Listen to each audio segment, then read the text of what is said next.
ایسا نہیں کہ جو ہارتا ہے وہ مانے کہ جی میں صاف اور شفاف الیکشنز کی وجہ سے ہارا ہوں. اسی لیے ہم نے یہ ای وی ایمز کا پوری کوشش کی. 2 سال 2.5 سال سے ہر کیبنٹ میٹنگ میں میں پوچھتا تھا ای وی ایمز کا پروگریس. اور ہمیں بدقسمتی سے یہ جو الیکشن کمشنر ہے اس نے پوری کوشش کی اس کو سیبوٹاج کرنے کی. اس نے حالانکہ الیکشن کمیشن کا تو کام ہے جو گورنمنٹ ایک الیکٹرل پروسیس دیتی ہے اس کو امپلیمنٹ کرے. اس نے پورا زور لگایا ای وی ایم مشینز نہ آنے پہ, اور اس کی وجہ تھی کیونکہ وہ 2 پارٹیز نے بھی اپوز کیا اس کو, اور اس کی بھی وجہ ہے کیونکہ ان کا سسٹم بنا ہوا ہے الیکشنز کی ریگنگ کا. ابھی جو یہ 20 بائی الیکشنز ہوئے, آخری 2 ہفتے ہماری پارٹی کی سب سے بڑا جو ہمارے آپس میں ہم بیٹھتے تھے اور جو سب سے بڑا کنسرن تھا اور ساری کوششیں کیا ہو رہی تھی کہ ان کو الیکشن میں دھاندلی کرنے سے کیسے روکنا ہے. کوئی دنیا میں سوچے کہ ایسی برطانیہ میں الیکشن ہو تو سوچیں کبھی یہ کوئی تصور بھی نہیں کر سکتا کہ آپ دوسروں کو دھاندلی کرنے سے کیسے روکتے ہیں. 2 ہفتے پہلے میٹنگز ہو رہی ہیں کہ کیا کیا طریقے ہیں دھاندلی کے, ہم نے روکنا کیسے ان کو. اور پٹن کی رپورٹ تھی, یہ جو این جی او ہے الیکشنز کے اوپر, فری اینڈ فیئر الیکشنز پہ, اس کی رپورٹ ہے این جی او کی کہ 163 طریقے ہیں دھاندلی کے, اور ایک دفعہ ای وی ایم مشینز آ جائے تو 130 ختم ہو جاتے ہیں, یعنی 130 طریقے دھاندلی کے ایلیمنیٹ ہو جاتے ہیں. تو اسی لیے یہ جو سسٹم پورا جو پرانا سٹیٹس کو کرپٹ سسٹم کو بچانا چاہتے ہیں, انہوں نے اسی لیے پورا سیبوٹاج کیا کہ پاکستان میں ای وی ایم مشینز نہ آئیں, جبکہ ہندوستان میں بھی ہیں, ایران میں بھی, دونوں ہمسائے ملکوں کے اندر ای وی ایم مشینز ہیں. پارٹی کے اندر بھی انشاءاللہ جو میرا ویژن ہے پارٹی کا وہ یہ کہ اصل میں میریٹوکریسی تب آئے گی. اور ابھی جو باتیں بھی کی ایکنالجمنٹ کی خواتین کے ونگ کی بھی, اور یہ علی نے بھی ابھی جو باتیں کی کہ کیسے ورکرز کو اکنالج کرتے ہیں, کہ پاسبل نہیں ہے کہ ایک پارٹی چیئرمین سارے اتنی بڑی پارٹی جو ماشاءاللہ بن گئی ہے کہ سب کو اکنالج کرے. لیکن اس کی اصل جب میریٹوکریسی آپ کے سسٹم میں آ جاتی ہے تو آپ کا سسٹم اس کو اکنالج کرتا ہے, اور وہ کرتا ہے ووٹ کے, آپ کے جو ہر طبقے کے اوپر جب وہ ووٹ دیکھتے ہیں کوئی کام کر رہے ہیں وہ آٹومیٹکلی اوپر آ جاتا ہے. اور ہماری جدھر میں سمجھتا ہوں کہ پارٹی صحیح معنی میں چلی وہ ہماری انصاف اسٹوڈنٹ فیڈریشن پختونخوا کے اندر تھی. انہوں نے ہم اندر الیکشنز کروائے, اور الیکشن سے کانسٹنٹلی نئی لیڈرشپ آتی رہی. تو جو آج بھی ان کے ہمارے جو لیڈرز نکلے ہیں مراد سعید کے بعد, وہ سارے آئی ایس ایف سے اوپر ڈیولپ ہو کے آئے ہیں. اور وہ کیونکہ وہاں الیکشن کا سسٹم تھا آئی ایس ایف کا, ان کے اوپر میرٹ آتی گئی. یہی ہماری انشاءاللہ جیسے ہم اس الیکشن سے فارغ ہوتے ہیں, یہ جنرل الیکشن سے, تو ہماری سب سے بڑی کوشش ہوگی کہ ہم امیجیٹلی پارٹی کے اندر ایک الیکشنز کروائیں, اور ایک ایسے پروسیس سے کروائیں, کیونکہ اب تو ہمارے پاس ٹیکنالوجی کے, اور ٹیکنالوجی تیزی سے آگے بڑھ رہی ہے, تو ہم انشاءاللہ ابھی سے ہی ٹیکنالوجی کا استعمال کر کے ایک بڑا الیکشن کروائیں گے, تاکہ نیچے سے جو بھی محنت کر رہے ہیں وہ اوپر آتے جائیں, اور پھر پارٹی کے اندر ہمارا وہ پروسیس ڈیولپ ہو جائے میرٹ کو اوپر لانے کے لیے. جو یہ 2 پارٹیز ہمارے سامنے ختم ہوئی ہیں, ان کی سب سے بڑی وجہ یہ ہے کہ ان کے اندر کوئی میرٹ نہیں, فیملی پارٹیز ہیں. آپ ان پارٹیز کو دیکھیں آج سے 20-25 سال پہلے وہ ان سے بہتر چل رہی تھیں, بجائے وہ گرو کرنے کے وہ سکڑتی گئی ہیں.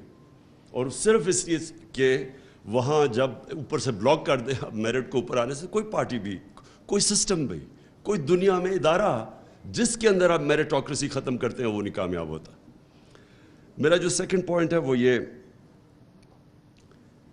کہ ہم نے پارٹی کی آئیڈیالوجی جس طرح ہمارا یہ تنظیمیں بنتی ہیں, اور جو ہماری اب جو ہم پلان کر رہے ہیں, ہم نے جو یہ چینجز بھی لے کے آئے ہیں, یہ بالکل ٹھیک کہا آپ نے شاہ صاحب کہ لنک نہیں ہے ہمارا, جو ونگز ہیں وہ پیرلل فنکشن شروع ہو گئے کرنا, اور ان کا لنک نہیں ہے جو ڈسٹرکٹ جو ایک بیس ہے پالیٹکس کا, جو بیس ہے پاکستان میں الیکشن پروسیس کا, وہ ہے ڈسٹرکٹ. تو ڈسٹرکٹ کے اندر جو تنظیمیں ہیں وہ پیرل چلنی شروع ہو گئیں. عورتوں کا کوئی پتہ نہیں ڈسٹرکٹ کو کہ عورتوں کی تنظیموں میں کیا ہو رہا ہے. کئی ڈسٹرکٹس میں ہوتا بھی ہے, آٹومیٹکلی کوئی خود ہی آپس میں کوآرڈینیشن کر لیتے ہیں, لیکن پلاننگ سے نہ ہمارا یوتھ کا کوآرڈینیشن ہے زیادہ تر ڈسٹرکٹس میں, نہ وہ ڈسٹرکٹ کے جو پریزیڈنٹ بنتا ہے اسے پتہ ہے یوتھ میں کیا ہو رہا ہے, نہ اسے پتہ کہ عورتوں کی تنظیمیں یہ وائٹل ہیں دونوں تنظیمیں, اور بھی وکیلوں کی تنظیم. اب ہم نے ریئلائز کیا کہ وکیل وائٹل ہے ہماری پارٹی کے لیے.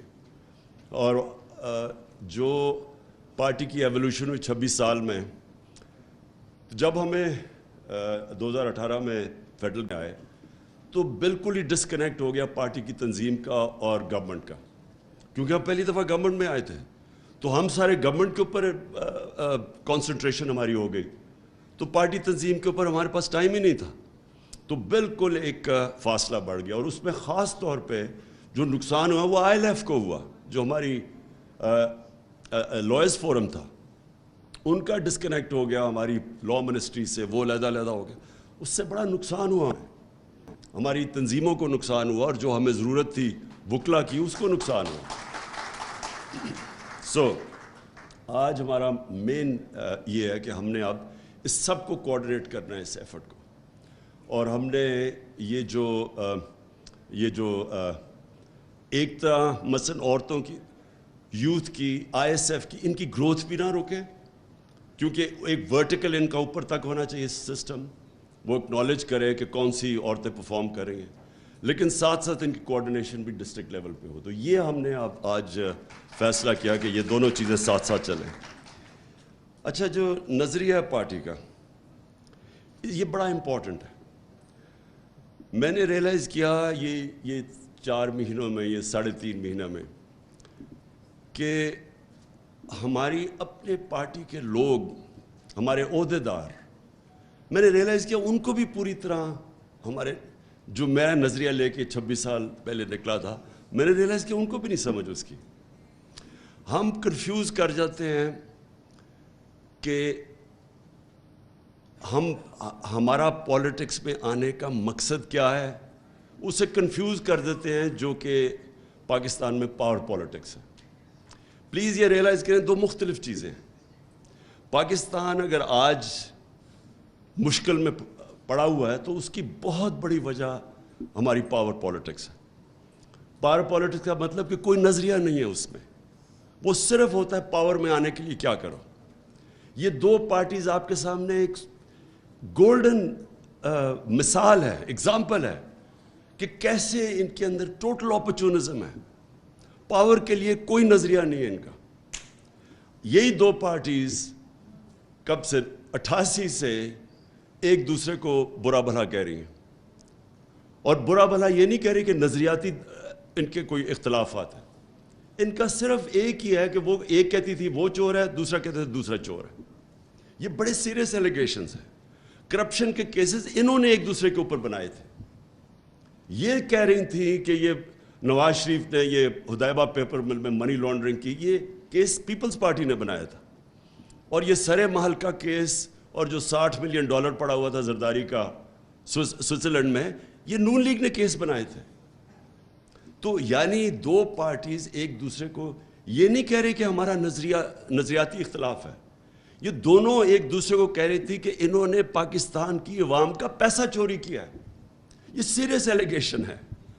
اور ہوا کیا کہ جیسے ہی یہ واپس آئے 2008 میں, چارٹر آف ڈیموکریسی کے نام پہ دونوں نے فیصلہ کیا کہ ہماری 2 دفعہ گورنمنٹس گئی ہیں کرپشن کے اوپر, تو ہم پاگل ہیں کہ ایک دوسرے کو ہم نقصان پہنچا رہے ہیں. تو دونوں نے مل گئے, 10 سال انہوں نے مل کے ملک کو لوٹا, اور کوئی ان کی آئیڈیالوجی نہیں تھی, صرف پیسہ پرزرو کرنا تھا, پیسہ بناؤ اور پرزرو کرو. اور یہ آج آپ کے سامنے اور ہی کلیئر آ گیا کہ وہ جو ایک دوسرے کے خلاف تھے سب اکٹھے ہو گئے ہمارے خلاف, تحریک انصاف کے خلاف سب اکٹھے. کوئی نظریات نہیں ہے اس میں, صرف انٹرسٹ ہے. اور انہوں نے جو ملک کے ساتھ کیا کہ انہوں نے ایک گورنمنٹ کو ڈی سٹیبلائز کیا, اس لیے نہیں کہ وہ گورنمنٹ کرپشن کر رہی تھی, اس لیے نہیں کہ وہ ملک کی معیشت کو صحیح راستے پہ نہیں لے کے جا رہی تھی. مہنگائی کا انہوں نے استعمال کیا کہ جی مہنگائی کی وجہ سے ہم گورنمنٹ کرانا چاہتے ہیں, عوام بڑی مشکل میں. اور جو اللہ, کیونکہ اللہ الحق ہے, سچ کا خدا ہے, اس نے ساری قوم کے سامنے یہ اپرچونزم کی سیاست ایکسپوز کر کے رکھ دی. یہ جو 4 مہینے میں 3.5 مہینے میں انہوں نے کیا ہے, یہ اب واضح ہے کہ نہ ان کا انٹرسٹ تھا اکانومی, نہ ان کا انٹرسٹ تھا مہنگائی, صرف ایک انٹرسٹ تھا NRO لینا. کوئی تیاری نہیں تھی ان کی.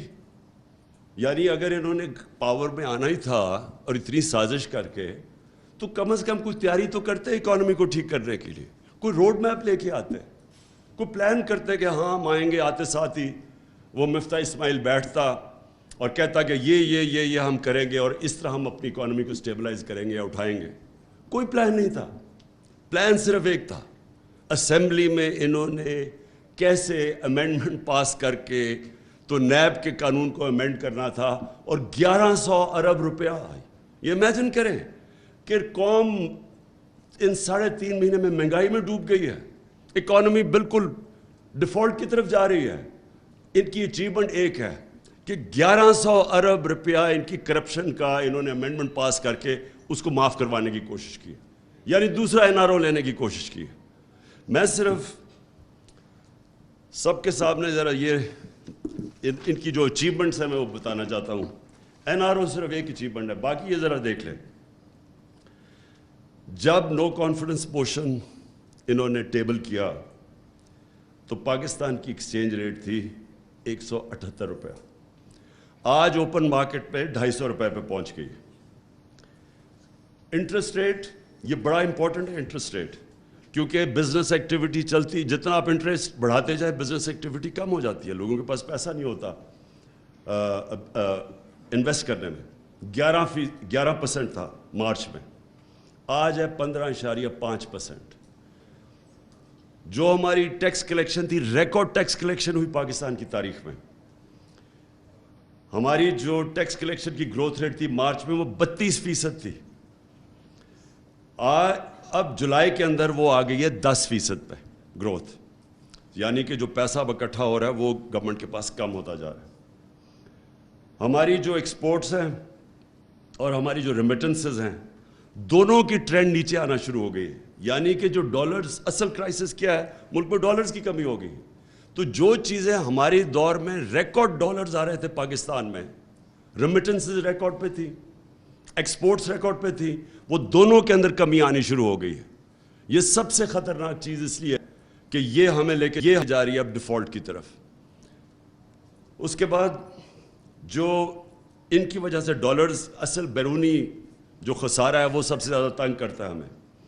مارچ کے اندر جو بیرونی خسارہ تھا وہ $500 ملین تھا, آج 2.6 ارب ڈالر پہ پہنچ گیا بیرونی خسارہ. جو لوگوں کے لیے جو انہوں نے سب مہنگائی مارچ سب کچھ کیا کہ مہنگائی بہت زیادہ ہے. آج ذرا سن لیں کہ SPI مارچ کے اندر 17% تھی. اب یاد رکھیں کہ یہ ہم بھی IMF پروگرام میں تھے.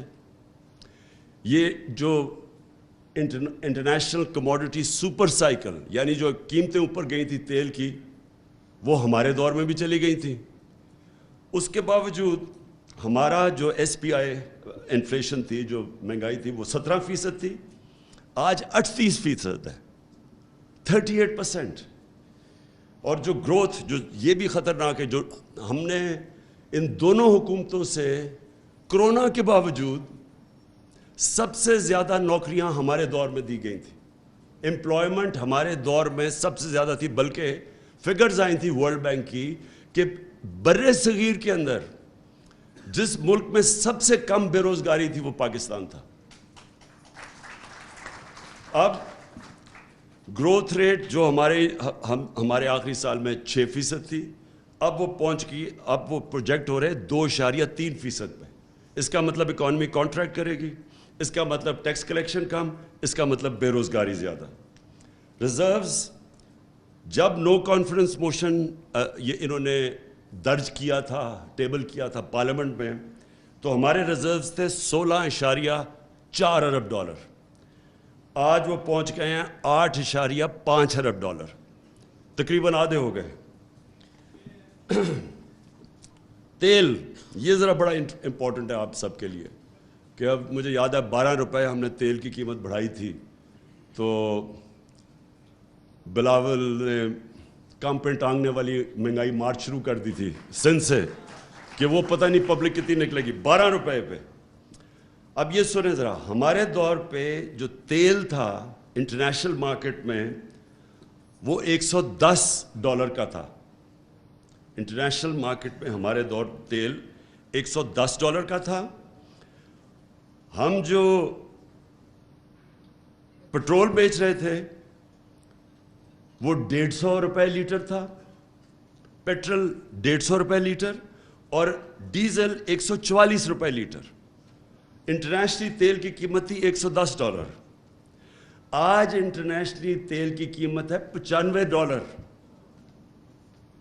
اور ڈیزل بک رہا، پیٹرول بک رہا ہے 227 روپے لیٹر، اور ڈیزل ہے 244 روپے لیٹر، جبکہ آپ کے سامنے۔ اور اس کے علاوہ جو عام لوگ استعمال کرتے ہیں کوکنگ آئل، گھی، اس کی قیمت نیچے آ گئی ہے انٹرنیشنل مارکیٹ میں، لیکن یہاں 200 روپے اوپر چلی گئی ہے گھی یا کوکنگ آئل کی قیمت۔ جو اور بڑی خطرناک چیز ہے وہ ہے large scale manufacturing, industrial growth, جس کی وجہ سے نوکریاں ملتی ہے، گروتھ ریٹ بڑھتی ہے۔ تو ہماری مارچ کے اندر، یہ بڑا امپورٹنٹ ہے آپ کے لیے، لارج اسکیل مینوفیکچرنگ کی گروتھ 26% تھی، آج وہ مئی کے اندر وہ 10% پہ آ گئی تھی، 26 سے 10% پہ، اور آگے جو حالات نظر آ رہے ہیں وہ اس سے بھی نیچے آئیں گے۔ بجلی لوڈ شیڈنگ ہمارے دور میں اور یہ آج کمپیئر کر لیں اب لوڈ شیڈنگ کدھر ہے۔ کہنے کا میرا مقصد یہ ہے کہ جب انہوں نے یہ سازش کے تحت ہماری گورنمنٹ گرائی تھی تو پاکستان میں کون سا بڑا کرائسس آیا تھا؟ کیا ضرورت پڑی تھی ان لوگوں کو جو دیکھ رہے تھے یہ سازش ہو رہی ہے، اور انہوں نے فیصلہ کیا کہ جی ہم کچھ نہیں کریں گے۔ آج وہ بھی ذمہ دار ہیں یہ جو ہو رہا ہے ملک کے ساتھ۔ آج چوتھے نمبر پہ اب پاکستان دنیا میں وہ ملک جو سری لنکا کے بعد ڈیفالٹ کرنے جا رہا ہے، چوتھے نمبر پہ ہے۔ یہ جو ملک ادھر جا رہا تھا، جدھر یہ اب جا رہا ہے، پتہ نہیں کتنی دیر لگے گی کہ اس ملک کو آپ واپس اٹھائیں گے، کیونکہ اس کے بھی ڈائنامکس ہیں۔ جب بزنس کانفیڈنس ہی ختم ہو جاتا ہے، آج اب آرمی چیف کال کر رہے ہیں امریکنوں کو کہ وہ شرمن کو کہ جناب ہمیں IMF سے سفارش کر کے ہمیں وہ پیسے دلوا دیں۔ آپ سوچیں کہ ملک کا کیا حال ہے۔ یعنی یہ اگر گورنمنٹ کے اندر یہ حالات ہیں کہ گورنمنٹ کی کریڈیبلٹی اتنی نیچے چلی گئی ہے کہ ان کو آرمی چیف کو کہنا پڑ رہا ہے کہ جی ان کو ٹیلی فون کریں، اور گورنمنٹ کا سوچیں کہ نہ ان کی باہر کریڈیبلٹی رہ گئی ہے۔ وہ آپ نے شہباز شریف کی وہ ویڈیو دیکھ ہی لی ہوگی، وہ میں نے ویسے کافی دفعہ ویڈیو چلوائی تھی کہ ہم مجبور ہیں، میں بھیک مانگنے نہیں آیا۔ وہ آپ نے تو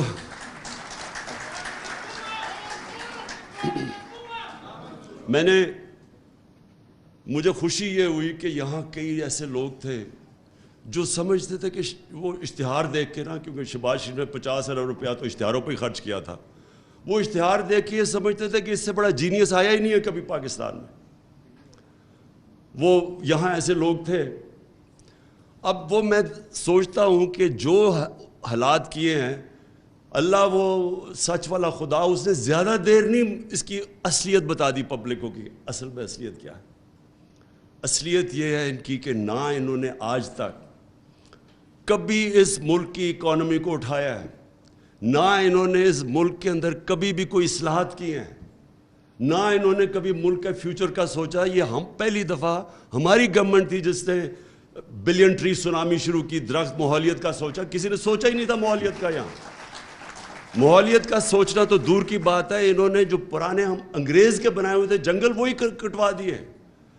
وہ جو چھانگا مانگا جنگل ہمیں اپنی بچپن میں یاد ہے، وہ چیچا وطنی، یہ ادھر جنگل تھا ہمارا کندیا میں، میاں والی میں، یہ سارے جنگل ختم ہو گئے ان کے دور میں. کوئی کسی نے نہ پلاننگ کی کہ آگے ہمارے آنے والی جنریشنز کے لیے کیا ہے. 50 سال میں کوئی ڈیمز ہی نہیں بنی. یہ پہلی دفعہ ہماری گورنمنٹ نے آ کے آگے سوچا فیوچر جنریشنز کا، کیونکہ انہوں نے کبھی بھی آگے نہیں سوچا. یہ جو آج بجلی کا کرائسس آیا ہوا ہے، انہوں نے یہی نہیں سوچا کہ ہم اپنے جو بجلی بنائیں وہ اپنی لوکل ریسورس پانی پہ ایڈوانٹیج ہے. انہوں نے بجلی وہ کمیشنز کے اوپر باہر سے امپورٹڈ فیول کے اوپر بنا دی. اب پیسہ ہی نہیں ہے امپورٹڈ فیولز یعنی کوئلہ، LNG، جو تیل ہے، ہمارے پاس پیسہ ہی نہیں ہے، فورن ایکسچینج ہی نہیں ہے کہ وہ امپورٹ کریں. تو بجلی گھر بنے ہوئے ہیں، ان کے پیسہ بھی ہم دے رہے ہیں، کیپیسٹی پیمنٹس. بجلی بنائیں یا نہ بنائیں ہم ان کو پیسے دے رہے ہیں، لیکن ہمارے پاس پیسہ ہی نہیں ان کو چلانے کے لیے. لہٰذا لوڈ شیڈنگ کی سارے ریکارڈ ٹوٹ گئے. یہ وہ لوگ ہیں، یہ دونوں پارٹیز. آپ 90s میں دیکھیں، ڈاکٹر عشرت حسین نے کتاب لکھی ہوئی ہے. اس کتاب میں انہوں نے بتایا ہے کہ کیسے ہندوستان پھر بنگلہ دیش 90s کے بعد ہمارے سے دونوں ملک آگے نکل گئے. اور وہ کیوں نکلے؟ وہ اس لیے نکلے کہ وہاں پھر ان کی گورنمنٹس ٹھیک ہو گئی اور ہمارے یہ دو فیملیز آگے ملک کو لوٹنے کے لیے. ان کی دولت کا ان کو خود بھی نہیں پتا کتنا ہے. انہوں نے جتنا پیسہ بنایا، میں گارنٹی کرتا ہوں ان کو پتہ ہی نہیں ان کے باہر کتنے بلینز آف ڈالرز پڑے ہوئے. لیکن ملک کا حال یہ ہے کہ جس ملک نے تیزی سے ان سے آگے ترقی کرا تھا، وہ ملک کا آج یہ حال ہے کہ 4تھے نمبر پہ انہوں نے پہنچا دیا ہے وہ ملک جو ڈیفالٹ کرنے جا رہا ہے. میں ایک چیز ضرور آگے اپنی پارٹی کی طرف سے، پہلے تو ہم اپنی تجویز دیں گے. دیکھیں، کبھی بھی اس ملک کے اندر ہمیں کبھی اجازت نہیں دینی چاہیے کوئی اس ملک کی قیادت کرے جس کا سب کچھ پاکستان میں نہ ہو. یہ کیا وجہ ہے کہ آپ پاکستان کے پرائم منسٹر بننا چاہتے ہیں، وزیر بننا چاہتے ہیں، پیسہ آپ نے ملک سے باہر رکھا ہوا ہے. بچے کہتے ہیں ہم پاکستان کے شہری نہیں ہیں، ہم برٹش پاسپورٹ ہولڈر ہیں، اس لیے جواب دہ نہیں ہیں. اربوں روپے کی پراپرٹیز میں یہ رہتے ہیں وہاں. جو یہ حسن، کیونکہ میں تو لندن جانتا ہوں، جو پراپرٹیز میں یہ رہتے ہیں وہ بلینز کے اندر ہے. میں آپ کو گارنٹی کرتا ہوں کہ برطانیہ کا کوئی پرائم منسٹر افورڈ نہیں کر سکتا ان علاقوں میں رہنے میں جدھر یہ اور اس کے بچے رہ رہے ہیں. برطانیہ کا 6 کروڑ آبادی ہے، ہماری 22 کروڑ ہے، اس کی 6 کروڑ، ان کا 50 گنا زیادہ ہمارے سے GDP ہے. ان کی سالانہ آمدنی 50 گنا ہمارے سے زیادہ ہے. ان کا کوئی پرائم منسٹر نہیں رہ سکتا مے فیئر اور ہائیڈ پارک میں جس طرح یہ نواز شریف اور اس کے بچے رہ رہے ہیں. اور ایک نہیں بتا سکتے کہ پیسہ کیسے گیا پاکستان سے باہر. تو کیا وجہ ہے کہ ہمارا ملک، کہ ہمارے ملک کی لیڈرشپ، ایلیٹ ملک سے باہر سارا پیسہ باہر رکھتے ہیں، باہر پراپرٹیز ہیں، باہر آف شور اکاؤنٹس ہیں، اور ملک کی قیادت بھی کرنا چاہتے ہیں. اگر آپ کے پاس آج باہر، آپ ملک کے باہر پیسہ رکھا ہوا ہے تو 3 وجوہات ہیں. ایک کہ چوری کا پیسہ، کرپشن کا پیسہ ہے، آپ کو چھپانا پڑتا ہے کیونکہ اگر آپ ملک میں رکھیں گے تو وہ نظر آ جائے گا، اس لیے آپ کو ملک سے باہر بھیجنا پڑتا ہے. زیادہ تر ڈیولپنگ ورلڈ کے اندر ایلیٹس اس طرح پیسہ باہر بھیجتی ہے کیونکہ وہ اربوں میں جب پیسہ بناتی ہیں تو وہ تو بستر کے نیچے نہیں چھپ سکتا. وہ کبھی کبھی کوئی، وہ جس طرح کوئی سندھی پولیٹیشین تھا، اس کے گھر کے اندر ہی سونا پتہ نہیں کتنا ملا، عموماً وہ باہر بھیج دیتے ہیں پیسہ. یا پھر آپ ٹیکس بچانا چاہتے ہیں اس لیے آپ پیسہ باہر بھیج دیتے ہیں، یہ بھی بڑے بزنسز بھیجتی ہیں. لیکن تیسرا ایک کیٹیگری ہے جو ایک سمجھتی ہے کہ پاکستان چلے گا ہی نہیں آگے، یعنی پاکستان کسی ٹائم پہ بینکرپٹ ہو سکتا ہے. جو لوگ قیادت میں آ کے بلیو ہی نہیں کرتے پاکستان میں، کیونکہ اس لیے وہ انشورنس پالیسی میں پیسہ باہر بھیج دیتے، تو ان کو کیا حق ہے اس ملک کی قیادت کرنے کا؟ اس ملک کی قیادت اس کو کرنی چاہیے ان لوگوں کو جن کا سب کچھ پاکستان میں ہو، سٹیک پاکستان میں ہو، جینا مرنا پاکستان میں ہو. اور یہ آپ سے نہیں ہے، یہ ہماری بڑی بدقسمتی ہے کہ ہم نے اپنی آنکھوں کے سامنے دیکھا کہ یہاں کی لیڈرشپ کھلے عام لندن کے اندر پراپرٹیز لینی شروع کر دی. اور یہ نہیں، وزیروں کی بھی پراپرٹیز ہیں باہر، پھر بزنسز بھی پراپرٹیز باہر لے جاتے ہیں. ہمارے بڑے بڑے ایکسپورٹرز وہ بھی پھر باہر پراپرٹیز لے جاتے ہیں. اور یہ آج سب سے بڑا کرائسس ہے، ڈالر کا کرائسس آیا ہوا ہے. تو دوسروں کو کہہ رہے ہیں کہ پاکستان میں پیسہ لے کے آؤ.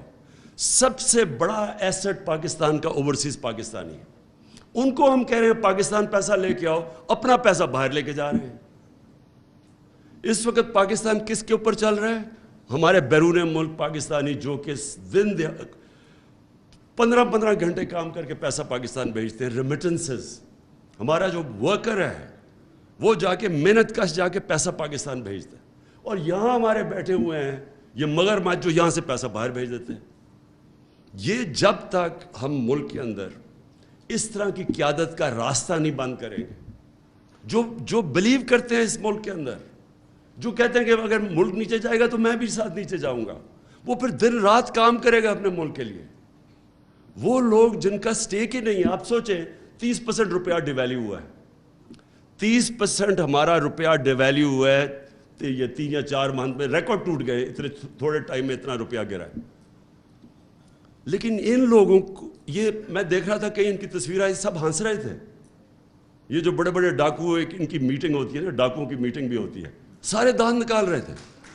ان کو اگر 30% پیسہ ملک کا یعنی ہم سب کا 30% ویلیو نیچے گر رہی ہے ہمارے پیسے کی، تو ان کو تو فائدہ ہو گیا. ان کو تو 30% پیسے اوپر چلے گئے. ان کے خوش تو اس لیے ہیں، ان کو کوئی فرق ہی نہیں پڑتا کہ اگر روپیہ اپنا ویلیو لوز کرے گا، اگر ڈالرز میں پیسے پڑے اور پراپرٹیز آپ کی باہر ہیں تو آپ کو تو فائدہ ہو رہا ہے. یہ بھی کانفلکٹ آف انٹرسٹ ہے. جب تک آپ بھی قوم کے ساتھ سفر نہیں کریں گے، اور ہمیشہ دنیا کی ایک تجویز ہے کہ leaders lead by example. Boris Johnson کو آپ سوچیں بھاری اکثریت سے وہ جیتا تھا. میں ان ڈیموکریسیز کی بات کر رہا ہوں، وہ کیوں چلتی ہیں، ملک خوشحال کیوں ہوتے ہیں. بورس جانسن آپ سوچیں کہ اس کو بھاری اکثریت سے جیتا. اس نے ایک گیٹ ٹوگیدر کر دی اپنے باہر، اپنے آفس کے باہر گارڈن کے اندر. انہوں نے کہا جی کرونا کا دن تھے، سوشل ڈسٹینسنگ تھی، تو لوگوں کے لیے آپ نے یہ قانون بنایا تھا اور خود آپ یہ کر رہے ہیں. ایک آدمی کو پارٹی نے، اس کی پارٹی نے نکال دیا اس کو. سوچیں کہ اس سے کہا کہ اس نے ہی did not lead by example. لوگوں کو کچھ کہہ رہا تھا اور خود کچھ کر رہا ہے. یا لوگوں کو کہہ رہے ہیں پیسے پاکستان لے کے، چوری کر کے پیسہ باہر لے کے جا رہے ہیں. اور افسوس کی بات یہ ہے جو ان کی ڈیفینڈ کرتے ہیں، شرم کی بات ہے کہ ان لوگوں کو ڈیفینڈ کرتے ہیں. پتہ ہے کہ ان کا چوری کا پیسہ ہے، پتہ ہے کہ ملک میں ڈالر کرائسس ہے. اس وقت تو ہمیں سب کو، سارے پاکستانیوں کو کہنا چاہیے کہ آپ نے کوئی پاکستان سے باہر انویسٹمنٹ نہیں کرنی، پیسہ باہر نہیں لے کے جانا، پرائیویٹ پراپرٹیز اور یہ اور وہ. اس وقت تو سب کو ایمرجنسی ہمیں کر دینی چاہیے کہ اپنے ڈالر پاکستان میں رکھنا ہے. اور اتنا پیسہ یہ ہم کر سکتے ہیں، لیکن یہ لوگ کیوں نہیں کر سکتے؟ کیونکہ سب کو پتہ ہے کہ ان کا پیسہ باہر پڑا ہوا. اس لیے انشاءاللہ ہماری پارٹی کی کانسٹیٹیوشن میں آئے گا کہ کوئی بھی پارٹی کی قیادت نہیں کر سکتا جس کا پیسہ، جس کا جینا مرنا، جس کی پراپرٹیز پاکستان کے اندر نہیں ہے.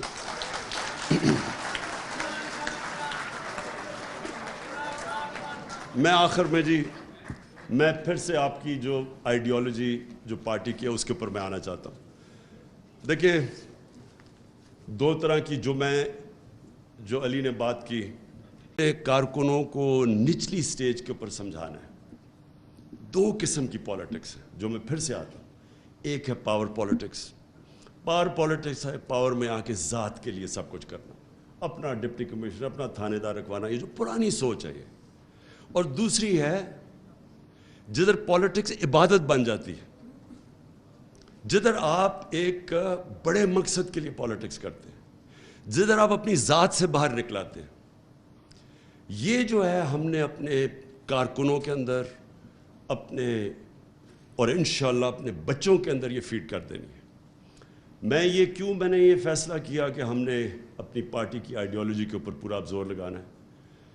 میں آپ یقین کریں کہ میں یہ دیکھ رہا تھا جس دن ہمیں انہوں نے میں یہ جب اپنے ادھر پرائم منسٹر ہاؤس سے اپنی ڈائری پکڑ کے جب میں گھر گیا تو میں نے اگلے دن میں اور بشرا بیگم اگلے دن آرام سے بیٹھے سوچ رہے تھے کہ چلیں بڑی دیر کے بعد ریسٹ ملا ہے اب تو آرام سے ہم ریلیکس کریں گے. اور ہم شام کو رات کے بعد فلمیں دیکھ رہے تھے, کوئی ٹی وی بھی دیکھ رہے تھے. تو ایک دم میں نے فون بھی نہیں میں دیکھ رہا تھا, اس لیے کہ جب میری تو زندگی گزری ہے نا اونچ نیچ میں. ہارتے ہیں تو آپ کیا ہوتا ہے, جیتتے ہیں آپ کیا ہوتا ہے. ہارتے ہیں آپ کے رشتہ دار بھی آپ سے منہ پھیر لیتے ہیں, جیتتے ہیں تو آپ کی ساری دنیا آپ کے پاس آ جاتی ہے. اور تو میں نے تو ساری زندگی یہ دیکھا ہے. تو میں نے سوچا کہ چلے آفس سے آ گئے ہیں تو آج بڑا کیا فائدہ فون دیکھنے کا, کیونکہ وہ سارے ہی خوش ہو رہے ہوں گے لوگ اندر سے جو ہمارے دشمن ہیں. تو ایسی میں نے فون دیکھا کوئی 11 بجے تک. میں اس فون کے اوپر دیکھ رہا ہوں کہ پبلک سڑکوں کے اوپر نکلی ہوئی ہے. اس کے بعد تھوڑی دیر کے بعد ٹی وی لگایا ہم نے, ٹی وی کے اندر دیکھا کہ پبلک, تو جو پبلک نکلی اس دن, میں آپ یقین کریں کہ ساری میری جو سٹرگل ہے, سب سے زیادہ خوشی مجھے اس دن اس لیے ہوئی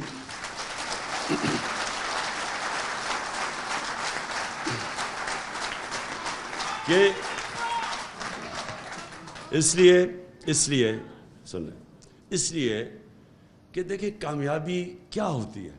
میرے لیے کامیابی کیا ہے؟ میرے لیے کامیابی پرائم منسٹر ہاؤس. میں یہ شاہ محمود کو کہتا ہوں کہ میں زندگی میں کبھی اتنی مشکل نہیں گزاری جو 3.5 سال میں نے گزاری تھی. یعنی اتنا مشکل تھا وہ, کیونکہ ہر روز کوئی نیا مسئلہ آ جاتا تھا اور کوئی چھٹیاں نہیں تھی. 5 دن گھر سے باہر, رات کو کھانے بھی کھائے 3.5 سال میں, کئی چھٹیاں, ہالیڈیز کچھ نہیں.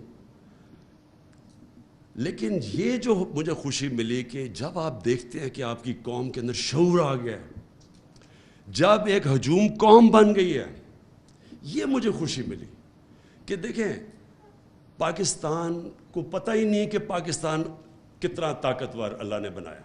ہمیں اپنی طاقت کا ہی نہیں پتا. ہم وہ لوگ ہیں جن کو سمجھ ہی نہیں ہے کہ یہ کتنی بڑی نعمت ہے یہ ملک.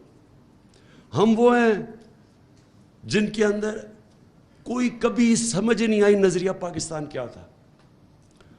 پاکستان کا مطلب کیا, لا الہ الا اللہ. اور لا الہ الا اللہ کا راستہ وہ ہے اور ہم اس راستے پہ نکلے ہوئے ہیں.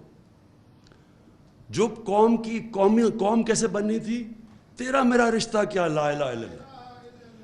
کیونکہ وہ کیا تھا کہ وہ قوم کو اکٹھا, جب آپ کا نظریہ ہوگا تو آپ نیشن بنیں گے نا. نظریہ تو وہ ہے, سمپل نظریہ ہے ہمارا.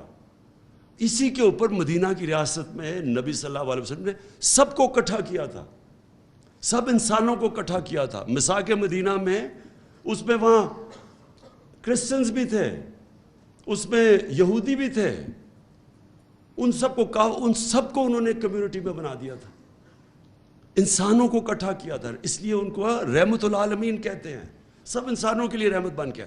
ہم نے کبھی اس کے اوپر کوئی تبصرہ کیا, نہ سوچا کہ یہ کیوں بنا تھا ملک, کیوں ہندوستان کے مسلمانوں نے پاکستان کو ووٹ دی تھی. کیونکہ وہ ایک بڑا خواب تھا پاکستان کا, اس کے اوپر آئے نہیں, اور آہستہ آہستہ ہم ادھر نکل گئے جدھر یہ جو آج ہمارے حالات ہیں. اس سے ہم نکلیں گے یہ نظریے کی وجہ سے, جب پاکستانی یہ ریلائز کر لیں گے کہ ہم ایک بڑے مقصد کے لیے بنے تھے اور ہم ایک قوم ہیں. تو قوموں کے لیے یہ قرضہ اتارنا کوئی مشکل کام نہیں ہے. آپ کے اس وقت 1 کروڑ باہر پاکستانی ہیں, 1 کروڑ ہم باہر پاکستانی. جس دن ہم نے ان کو موبلائز کر لیا, یہ قرضہ آسانی سے آپ کا اتر جائے گا. کیونکہ میں تو جانتا ہوں پاکستانیوں کو, میرا سب سے زیادہ کنیکشن ہے. وہ لوگ ہیں جو کہ ہمیں شارٹ ٹرم کے اندر یہ جو ڈالر ڈیفیسٹ ہے ہمارا, وہ اتار دیں گے. لیکن وہ تب جب ان کو پرائیڈ ہوگی اپنے ملک سے.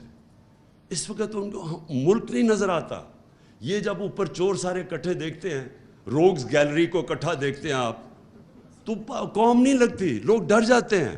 ریمیٹنسز گر رہی ہیں ہماری, کیونکہ ان کو کانفیڈنس چلا گیا. روشن ڈیجیٹل پاکستان میں جو گرو کر رہا تھا وہ نیچے چلا گیا. بیرون ملک پاکستان میں کانفیڈنس نہیں ہے اس وقت. یہ جب کانفیڈنس آ گیا, آپ یقین کریں کہ یہ ہم سارے کرائسس سے نکل جائیں گے. اس لیے انشاءاللہ ہم نے اپنی آئیڈیالوجی لوگوں کو بتانی ہے. میں نے جب یہ کیمرے جاتے ہیں, جب ہم کال دیتے ہیں, پبلک سڑکوں پہ آ جاتی ہے.